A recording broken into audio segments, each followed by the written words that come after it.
ಇದು ಈ ಥರದ ಫೆಸಿಲಿಟಿಗಳು ಜನರಿಗೆ ಎಲ್ಲಿತ್ತು? ಜನರು ಬಸ್ಸು, ಕಾರು ಅಥವಾ ವಿಮಾನಗಳ ಮುಖಾಂತರ ಎಲ್ಲಿ ಬೇಕಂದ್ರಲ್ಲಿ ಹೋಗ್ತಾರೆ. ಅವ್ರ ಫೆಸಿಲಿಟಿ ಸಿಕ್ಕಿದೆ, ಅವರಿಗೆ ಹೋಗ್ತಾರೆ, ಆರಾಮಾಗಿ ದರ್ಶನ ಮಾಡ್ಕೋತಾರೆ. ಅದಕ್ಕೋಸ್ಕರ ಅವರಿಗೆ ಆ ಸ್ಥಳಗಳ ಆ ಪವಿತ್ರತೆಯ ಮಹತ್ವ ಗೊತ್ತಿಲ್ಲ.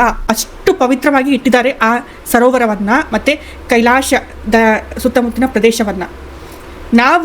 ನಾವು ಭಾರತೀಯರು ತುಂಬ ದೈವಿಕತೆಯನ್ನು ಉಳ್ಳವರು, ಹೌದಲ್ವಾ? ಹಾಗಿದ್ದಲ್ಲಿ ನಾವ್ಯಾಕೆ ನಮ್ಮ ನದಿಗಳನ್ನು, ನಮ್ಮ ಪ್ರಕೃತಿಯನ್ನು, ನಮ್ಮ ಪವಿತ್ರ ಸ್ಥಳಗಳನ್ನು ಇಷ್ಟು ದೂಷಿತ ಮಾಡಿದ್ದೇವೆ?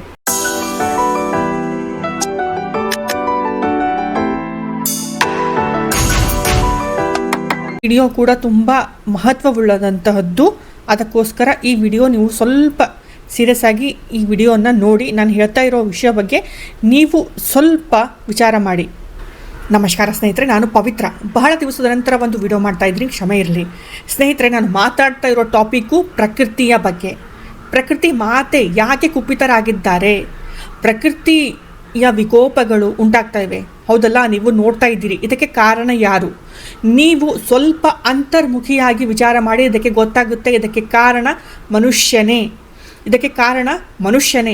ಮನುಷ್ಯ ಮಾಡಿರಂತಹ ಕರ್ಮಗಳಿಂದ ಇಂತಹ ಪ್ರಕೃತಿ ವಿಕೋಪಗಳು ಉಂಟಾಗ್ತಾ ಇವೆ. ಪ್ರಕೃತಿ ಮಾತೆ ಕುಪಿತರಾಗಿದ್ದಾರೆ. ಉದಾಹರಣೆ ಮುಖಾಂತರ ಹೇಳಬೇಕಂದ್ರೆ, ಇವಾಗ ಮಳೆಗಾಲ. ಈ ನಮ್ಮ ಕರ್ನಾಟಕದ ಮಾತೆ ಹೇಳಬೇಕಂದಲ್ಲಿ ದಕ್ಷಿಣ ಕರ್ನಾಟಕದ ಸೈಡು, ಮಂಡ್ಯ, ಈ ಥರದ ಸ್ಥಳಗಳೆಲ್ಲ ಇದೆಲ್ಲ ಗುಡ್ಡದ ಪ್ರದೇಶ ಅಲ್ಲ. ಇಲ್ಲಿ ಪ್ರಕೃತಿ ವಿಕೋಪಗಳು ಉಂಟಾಗಿ, ಭೂಕುಸಿತ ಉಂಟಾಗಿ ಬಹಳಷ್ಟು ಜನರು ಹೋದರು, ಹೌದಲ್ಲ? ಇದಕ್ಕೆ ಏನು ಕಾರಣ? ಅತಿಕ್ರಮಣ, ಅತಿಯಾಗಿ ಬಳಸ್ತಾ ಇರೋದು.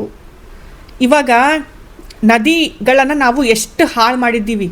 ಗಂಗಾ ಮಾತೆ ಆಗಲಿ, ಯಮುನಾ ಮಾತೆ ಆಗಲಿ, ಕಾವೇರಿ ಮಾತೆ, ಇವರಿಗೆ ಈ ನದಿಗಳೆಲ್ಲ ಪವಿತ್ರ ನದಿಗಳು, ಹೌದಲ್ವಾ? ಈ ನದಿಗಳನ್ನು ನಾವು ಬಹಳಷ್ಟು ಶುದ್ಧತೆಯಿಂದ ಇಟ್ಕೊಳ್ಬೇಕು.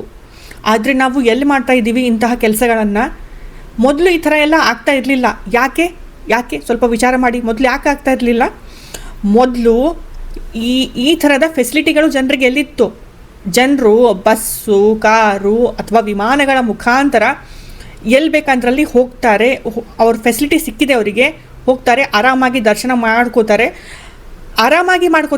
ಅದಕ್ಕೋಸ್ಕರ ಅವರಿಗೆ ಆ ಸ್ಥಳಗಳ ಆ ಪವಿತ್ರತೆಯ ಮಹತ್ವ ಗೊತ್ತಿಲ್ಲ. ಸ್ವಲ್ಪ ವಿಚಾರ ಮಾಡಿ. ನಾನು ಏನು ಹೇಳ್ತಾ ಇದ್ದೀನಿ ಸ್ವಲ್ಪ ವಿಚಾರ ಮಾಡಿ. ಹಿಂದಿನ ಸಮಯದಲ್ಲಿ ಯಾರೋ ಒಬ್ಬರು ಹೋಗ್ತಿದ್ರು, ಅವರು ವಾಪಸ್ ಬರ್ತಾರೆ ಅನ್ನೋಂತಹ ಭರವಸೆ ಸಹ ಇರ್ತಿರ್ಲಿಲ್ಲ. ಅದಕ್ಕೋಸ್ಕರನೇ ತುಂಬ ಇಮೋಷ್ನಲ್ ಆಗಿ, ತುಂಬಾ ಭಾವುಕರಾಗಿ ಅವರ ಪರಿವಾರದವರು, ಅವರ ಊರ ಜನ ಅವರಿಗೆ ಕಳಿಸ್ಕೊಡ್ತಾ ಇದ್ರು. ಯಾಕಂದರೆ ಈ ಮನುಷ್ಯ ಮತ್ತೆ ವಾಪಸ್ ಬರ್ತಾನೆ ತೀರ್ಥಯಾತ್ರೆಗಳನ್ನು ಮುಗಿಸ್ಕೊಂಡು ಅನ್ನೋ ಭರವಸೆ ಇಲ್ಲ. ಏಕೆಂದರೆ ಆ ಸಮಯದಲ್ಲಿ ಆ ಥರದ ಪರಿಸ್ಥಿತಿಗಳು ಇರ್ತಿದ್ವು. ಕಾಡಿನ ಮುಖಾಂತರನೇ ಹೋಗ್ತಿದ್ನು. ಎಷ್ಟೋ ವರ್ಷಗಳ ಆ ಮನುಷ್ಯನ ತೀರ್ಥಯಾತ್ರೆ ಆಗ್ತಿರ್ತಿತ್ತು. ಪಾದಯಾತ್ರೆಯ ಮುಖಾಂತರ ಹೋಗ್ತಿದ್ರು. ಅವಾಗ ಅದರ ಅನುಭವ ಆ ಮನುಷ್ಯನಿಗೆ ಆಗ್ತಿತ್ತು. ಆ ಮನುಷ್ಯನಿಗೆ ಪ್ರಕೃತಿ ಮಾತೆಯ ಬೆಲೆ ಗೊತ್ತಿತ್ತು, ನದಿಗಳ ಬೆಲೆ ಗೊತ್ತಿತ್ತು. ಅದಕ್ಕೆ ಅವನು ಆ ನದಿಗಳನ್ನು, ಪ್ರಕೃತಿ ಮಾತೆಯನ್ನು ಆ ತರಹದ ಭಾವನೆಗಳಿಂದ ಪೂಜೆ ಮಾಡ್ತಿದ್ದ. ಇವತ್ತಿಯಲ್ಲಿ ಫೆಸಿಲಿಟಿ ಸಿಕ್ಕಿದೆ, ಎಲ್ಲಂದ್ರೆ ಅಲ್ಲೇ ಬೀಳ್ತಾರೆ, ಎಲ್ಲಂದ್ರಲ್ಲೇ ಉಗಿತಾರೆ, ಎಲ್ಲಂದ್ರಲ್ಲೇ ನದಿಗಳ ಬೆಲೆ ಇಲ್ಲ, ಈ ಪ್ರಕೃತಿಯ ಬೆಲೆ ಇಲ್ಲ, ಗಿಡಗಳ ಬೆಲೆ ಇಲ್ಲ, ಯಾವ ಪವಿತ್ರ ವಸ್ತುವಿನ ಬೆಲೆ ಇಲ್ಲ ಮನುಷ್ಯನಿಗೆ. ಸ್ನೇಹಿತರೆ, ಇವಾಗ ಉತ್ತರ ಭಾರತದ ಕಡೆಗೆ ಶ್ರಾವಣ ಮಾಸ ಶುರುವಾಗಿದೆ. ನಮ್ಮ ಕಡೆ ಇನ್ನೂ 1 ವಾರ ಬೇಕು ಶ್ರಾವಣ ಮಾಸ ಪ್ರಾರಂಭವಾಗೋದಕ್ಕೋಸ್ಕರ. ಇವಾಗ ಅಮರನಾಥ್ ಯಾತ್ರೆ ಮತ್ತು ಕೈಲಾಶ್ ಮಾನಸರೋವರ ಯಾತ್ರೆ, ಕೇದಾರ್ನಾಥ್ ಯಾತ್ರೆ ಎಲ್ಲ ಯಾತ್ರೆಗಳು ಶುರುವಾಗಿವೆ. ನೀವು ಸಹ ಯಾರಾದರೂ ವಿಡಿಯೋ ನೋಡ್ತಾ ಇರೋರು ಹೋಗಿರಬಹುದು. ಕೈಲಾಶ ಮಾನಸರೋವರ ಯಾತ್ರೆ ಹೋಗಿ ಬಂದಿದ್ದೀರಾ ನೀವು?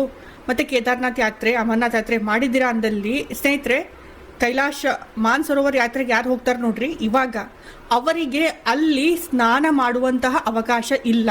ಮತ್ತು ಅಲ್ಲಿ ಮಾನಸ ಸರೋವರದಲ್ಲಿರುವ ನೀರನ್ನು ಸ್ವಲ್ಪ ಮಾತ್ರೆಯಲ್ಲಿ ಮಾತ್ರ ತೊಗೊಂಡು ಬರಬೇಕು. ಅಂದರೆ ನೀವು 1 ಲೀಟ್ರು 2 ಲೀಟ್ರ್ ನೀರು ತೊಗೊಂಡು ಬರ್ತೀನಿ ಅಲ್ಲಿನ ಸರೋವರದಲ್ಲಿ ಅಂದರೆ ಅವರು ಅವಕಾಶ ಕೊಡೋದಿಲ್ಲ. ಅದು ಇವಾಗ ಚೀನಿ ಸರ್ಕಾರದ ಅಂಡರ್ದಲ್ಲಿದೆ ಇಲ್ಲ, ಮಾನಸ ಸರೋವರ, ಕೈಲಾಶ ಎರಡೂ ಸಹ. ಅಂದರೆ ನಾನು ಹೇಳ್ತಾ ಇರೋದು ಏನಂತಂದರೆ, ಅವರು ಅಷ್ಟು ಪವಿತ್ರವಾಗಿ ಇಟ್ಟಿದ್ದಾರೆ ಆ ಸರೋವರವನ್ನು ಮತ್ತು ಕೈಲಾಸದ ಸುತ್ತಮುತ್ತಲಿನ ಪ್ರದೇಶವನ್ನು. ನಾವು ಭಾರತೀಯರು ತುಂಬ ದೈವಿಕತೆಯನ್ನು ಉಳ್ಳೋರು, ಹೌದಲ್ವಾ? ಹಾಗಿದ್ದಲ್ಲಿ ನಾವ್ಯಾಕೆ ನಮ್ಮ ನದಿಗಳನ್ನು, ನಮ್ಮ ಪ್ರಕೃತಿಯನ್ನು, ನಮ್ಮ ಪವಿತ್ರ ಸ್ಥಳಗಳನ್ನು ಇಷ್ಟು ದೂಷಿತ ಮಾಡಿದ್ದೇವೆ ನಾವು? ಆ ಚೀನಿಯರನ್ನು ನೋಡಿ ಕಲ್ತ್ಕೊಳ್ಬೇಕು ಅಂತ ಅನಿಸ್ತಾ ಇದೆ ನನಗೆ. ಚೀನಿಯರು ದೈವಿಕತೆಯನ್ನು ನಂಬೋದಿಲ್ಲ, ಅವರು ನಿಮಗೆ ಗೊತ್ತಿರಬಹುದು. ಆದರೂ ಸಹ ಅವರು ಪ್ರಕೃತಿ ಮಾತೆಯನ್ನು ಅಷ್ಟು ನಂಬ್ತಾರೆ.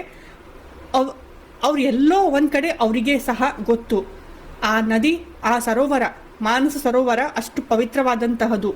ಸಿಹಿ ನೀರಿನ ಸರೋವರ ಸ್ನೇಹಿತರೆ, ಮಾನಸ ಸರೋವರ. ಅಲ್ಲೇ ಸ್ವಲ್ಪ ದೂರದಲ್ಲಿ ರಾಕ್ಷಸ ತಳ ಅಂತ ಒಂದು ಸರೋವರ ಇದೆ. ಆ ಸರೋವರ ಕಡು ಉಪ್ಪು ನೀರಿನ ಸರೋವರ. ಆದರೆ ಸ್ವಲ್ಪ ದೂರದಲ್ಲಿರುವಂತಹ ಮಾನಸ ಸರೋವರ ಸಿಹಿ ನೀರಿನ ಸರೋವರ, ಅಮೃತ ತುಲ್ಯವಾದಂತಹದ್ದು. ಕೆಲವು ವರ್ಷಗಳ ಹಿಂದೆ ಅಲ್ಲಿ ಸ್ನಾನ ಮಾಡ್ತಿದ್ರು ಯಾರು ಸಾಧು ಜನರು ಯಾರು ಹೋಗ್ತಿದ್ರಲ್ಲ ಅವರೆಲ್ಲ.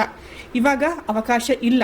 ಇದೇ ವರ್ಷ ಮಾನಸ ಸರೋವರ ಯಾತ್ರೆಯನ್ನ ತೆರೆಯಲಾಗಿದೆ ಭಾರತೀಯರಿಗೋಸ್ಕರ. ಭಾರತ ಸರ್ಕಾರ ಚೀನ್ ಸರ್ಕಾರ ಜೊತೆಗೆ ಮಾತಾಡಿ ಭಾರತೀಯರಿಗೋಸ್ಕರ ಮಾನಸ ಸರೋವರ ಯಾತ್ರೆ ಮತ್ತೊಮ್ಮೆ ಅವಕಾಶ ಮಾಡಿಕೊಟ್ಟಿದೆ. ನಾನು ಹೇಳ್ತಾ ಇರೋದು ಇಷ್ಟೇ, ನಮ್ಮ ಪ್ರಕೃತಿಯನ್ನು ನಾವು ಶುದ್ಧವಾಗಿಟ್ಟುಕೊಂಡಲ್ಲಿ, ಅದರ ಬೆಲೆ ತಿಳಿದುಕೊಂಡಲ್ಲಿ ಮಾತ್ರ ನಮಗೆ ಉಳಿಗಾಲ. ಇಲ್ಲ ಅಂದಲ್ಲಿ ಇಲ್ಲ ಸ್ನೇಹಿತರೆ. ನೀವೇನಂತೀರಾ? ಖಂಡಿತ ಕಮೆಂಟ್ ಮಾಡಿ ತಿಳಿಸಿ.